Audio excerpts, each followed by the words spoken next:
যে ব্যক্তি চগলখড়ি করে, এর কথা ওর কাছে লাগায়, ওর কথা এর কাছে লাগায়, সবার কাছে ভালো সাজে, সামনে আসলে সাধু সাজে, পেছনে গেলে দুর্নাম করে, এই রোগের মানুষ, এই বদনামি করা মানুষ, একজনের কথা আরেকজনের কাছে লাগালাই করা মানুষ, সামনে গিয়ে আরেকজনের দুর্নাম, আবার তার কাছে গিয়ে এই লোকের দুর্নাম করা মানুষ, এরা কখনো জান্নাতে যেতে পারবে না।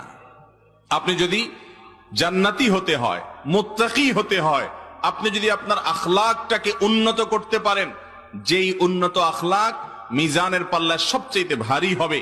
নবী করিম সাল্লাল্লাহু আলাইহি সাল্লাম বলেছেন, কোন আমল বান্দার উত্তম চরিত্রের মতো ওয়েটফুল হবে না কিয়ামতের ময়দানে।